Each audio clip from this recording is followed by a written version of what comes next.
221. Diaspora 221.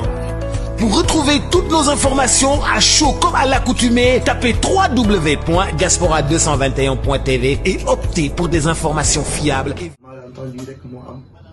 waaw peut-être malentendu moo am rek mais man bëgguma di sori ci loolu parce que yàlla dafa dogal su ma waxee mën naa vexé suma mag Papa Diouf te su ma waxee tamit mën naa vexé ki nga xamante ni mooy propriétaire boîte bi et man dañ ma fekk sama kër rek ne ma dañu bëgg nga jouer est-ce que baax na waaw moo tax sax wax ci da ngay mën wax ci sax mën na nëru leneen non waaw waaye man dew ma ci yoon man dew ma police porté wu ma plainte sama yoon neew ci man kenn porté wu ma plainte mënuñu maa porté plainte personne ne peut diriger une plainte envers ma personne non Bara Moundy ñoo jël ci photo wala yi def ko tey ci seen page bëgg ma jouer leen am na polémique dem naa feneen jouer ji samedi boobu mën maa jouer. Alors, maintenant je veux savoir, est-ce que il va continuer à jouer au Bara Moundy ou bien il va continuer au Vogue? damay jouer Vogue Bara Moundy su ubbee waaye gali Bara Moundy parce que dañ ko tëj dafa nekk ci dañ ko tëj c'est scellé d'accord su ma amee feeling su ma amee feeling jouer feneen ma dem jouer feneen waaw su ma amee yëgul nag xool fu mel ni benn place ma jënd ko.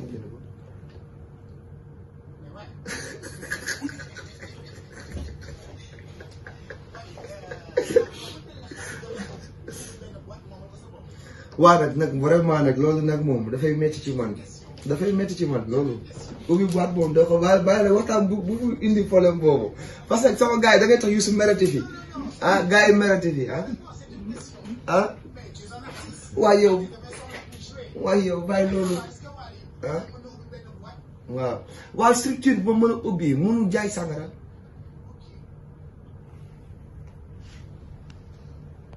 man bañ naa ko ba duma def coproduction dama lay wax ne la damay jouer ci sa boîte de nuit entrée yi maa ko moom lan fay jaay ci naan sama yoon ñëw ci bugguma ko tey bugguma ko ëllëg te yàlla dimbali na ma duma ko bëgg bu soobee yàlla na ma yàlla bàyyi fois boobu duma ko bëgg ba keroog mooy sànga suuf waaw duma jël xaalis boobu alors bi nga xamante ni attan naa ko nag muy entrée yi dinaa ko jël waaw boobu antan naa ko sama conscience antan na ko waaw consommation yow antalu ma ko wax dëgg yàlla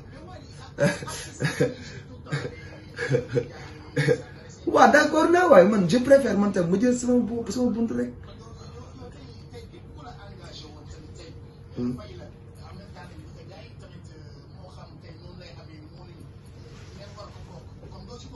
déedéet man am na koy nekk ci sama buntu ku fay toog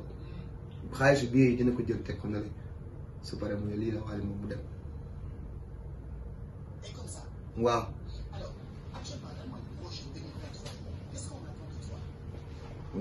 projet 2023 yi bëri na waaye si la xam nga dëkk bi dañuy kojaate te dañuy kojaate gaa koj ma sax da ngay mën dafay xaw a metti parce que dama pare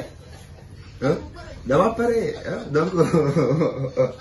waaw ñu yokk affaire bi ñu xool daal ñu xool maa ngi xool xam am na y a plein de projets waaw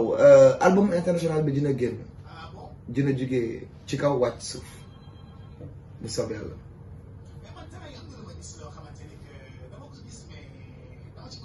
mooy la noonu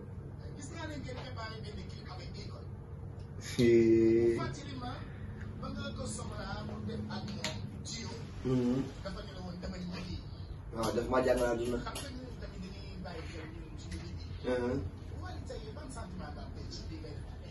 ma Akon ndeysaan c'est un grand boo xamante ni saa bu ñëwee fii même bu dee benn yoon dinañ ko déggante via Mbacké moo tax ma ne la gis nga Sénégal dafa naqaree waxee da ngay waxee fii rek ñu déplacé ko feneen waa xaaral rek bi may wax ci wax Akon sama papa laa njëkkee daal ci Akon dama ne sama papa man soirée bi ma njëkk a joué daf maa loué matériel loué ma boîte am luy mi ay musiciens teg ci ne Akon bi mu ñëwee daf may demal nga liggéey ci kanam liggéey la laaj daf ma def dañ ma jàngal da dégg ma dañ ma jàngal àdduna en étant jeune xale bu ndaw da ngay am fugg mais actuellement fi nga toll da nga xam ni kii moo la jàngal àdduna moo la teg ci yoon def la jàngal àdduna parce que bàyyiwu la nga yaafus loolu mu wax noonu yokk na ci man 80% de job boo xamante ne jour ma génnee foofu je me suis dit écoute je vais plus jamais demander service à quiconque waaw non moo tax ma ne la daf ma yokk jom daf ma yokk jom. Si je me rappelle bien, tu as même répondu que dina dem ba yegg koo xamante ni sax ñu raw sax Akon envoyé document si je me rappelle. waaw mais dama ne dinaa dem ba jamono muy gis may way ak ñu mag non non pas ñu ko raw ah bàyyi man Sénégalais du ma nangu ko raw bàyyi loolu waay tamit nag bu wax loolu waay tamit non non te waxee ma foofu dama ne dinaa dem ba mu briller mu xam ne gis na ni li ma waxoon de maa ngi ci te li ma waxoon maa ngi ci te loolu Akon defal moo ko maa ngi defal sama bopp j'en suis fier artiste buy xaar ma fëgg sam buntu ak koo mën a doon la ma ne koo mën a doon artiste buy xaar ma fëgg sa buntu ne la dimbali wala defal ma lii doo ma gis dégg góoma xanaa su weesoo ñu seq liggéey war a liggéey pour réew mi dinaa la woo ne la réew mi kat lii la ñu war a defal lan nga ci xalaat nga wax ma sa avis ñu defandoo ko mais man ma ñëw demander artiste ndimbal moo tax damay liggéey comme dof bugguma ku ma ketal ëllëg bugguma ku ma ñaanal njëkk ëllëg bugguma lu ñàkk fayda bugguma dugg fenn di fa manqué meluma noonu. Et c'est quoi le secret de Wally? Wally, il chante, il est friqué, il a des possibilités. Je suis bien. Je suis bien. Je vis bien. Je suis bien. Ouais. Je vis bien. Je vis bien. Machallah. Mais Wally,